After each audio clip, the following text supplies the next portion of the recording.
This is Radio Now 95.3 FM. Come for the news, stay for informed conversations.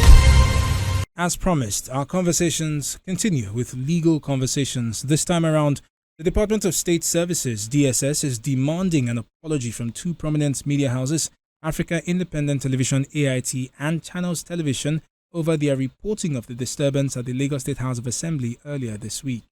The DSS is demanding that the media houses publicize the apology or face legal action. Joining the conversation this morning is Justice Ojieno, who is a legal practitioner. Mr. Ojieno, good morning. Thank you for joining us on the conversation. It's our pleasure to join you. Good morning to you and good morning to our listeners.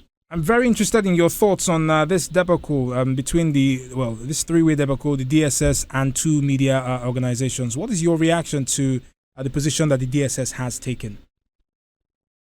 I think it's a lot of hula baloo. It's much ado about not so much. I feel that, yes, they're reading the letter. I think that they should hold back on whatever it is that they are planning to do. By that, I mean the legal action.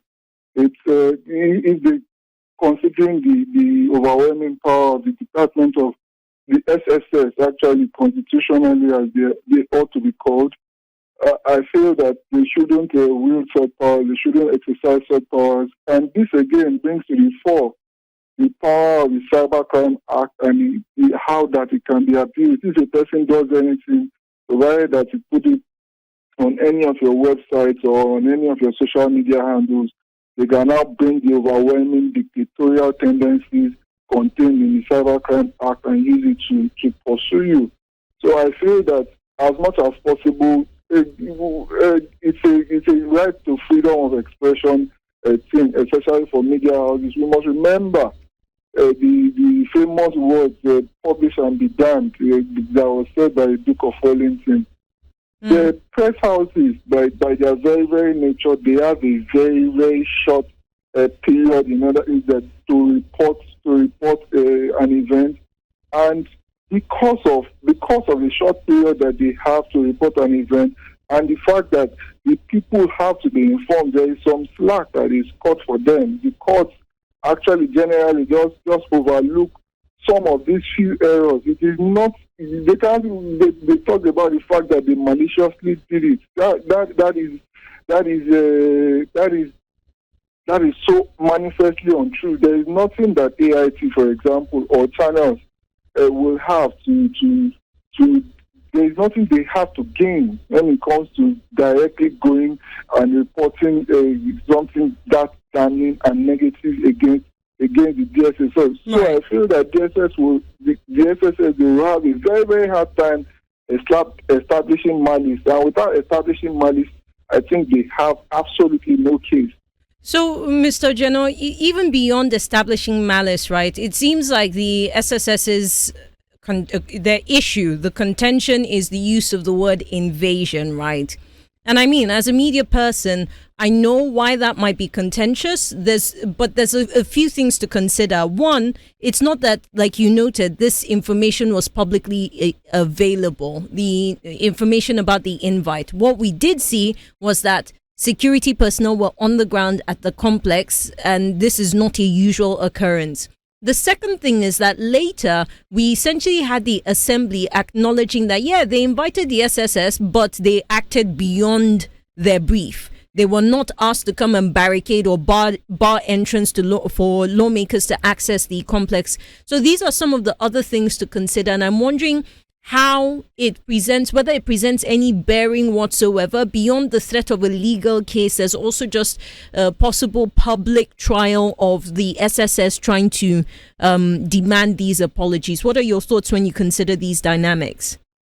Okay, for me, I think that the word invasion, generally, they use it in a loose sense. And this is not the first time that the SSS is actually taking actions like this. They use it in a loose sense. They didn't mean that they took guns and they were beating people up. And the fact that they went there in their numbers, and of course, general SSS style of covering your face or covering your nose, you can't even identify any officer that took a particular action in the event that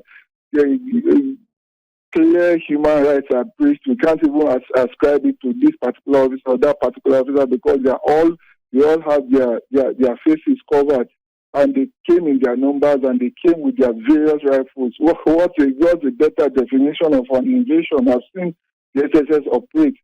They cannot operate except in this style. So that generally the word invasion is there, and is there intact, and is very, very correctly used. And the fact that even the people that invited them in a manner of speaking, the faction that invited them in a manner of speaking, has come out to openly say that, yes, they went beyond their brief. They didn't expect them to be locking places up and be sealing places up and be preventing people from entering into the very, very bastion of democracy in this state. So that tells you that they have gone beyond their brief. They actually, indeed, they have to eat the humble pie, and they too owe the public an apology. They cannot just a la carte say that, okay, these media houses should apologize, and they should apologize 3 times a day in 7 days across all platforms. I think they are asking for too much. Even they owe the public an apology in the way they went about carrying out their job. So it is that's why I feel that it is much ado about nothing, or even much ado about not so much. They should just withdraw this matter so that we don't further prod into this issue, because the more the public prods into this issue, then the more some of the weaknesses of their case becomes more and more obvious. The DSS is ordinarily not to be featured in matters like this. Right. It is a matter of state. It is not so much a matter of state security. It is not beyond what the police can handle. As much as possible, we should have the least possible participation of the Department of State Security and the military in general matters of civil affairs. They shouldn't cheapen the service to the best of their capacity. This is not a call for them to come out for at all, in my own opinion, in my own view. Right. Well, Mr. Ojiano, thank you very much for your time and expertise on this conversation. Justice Ojiano is a legal practitioner who joined us this morning to speak on the Department of State Services demanding an apology or threatening legal action against 2 prominent media houses over their reporting of a disturbance at the Lagos State House of Assembly. You're still on to Radio Now 95.3 FM Lagos, you're beyond the news station. In a few short moments, we'll be looking to the National Assembly and the conversations that have gone on over the course of the last 7 days. This is Now Breakfast here on your radio. Do stay with us. This is Radio Now 95.3 FM. Come for the news, stay for informed conversations.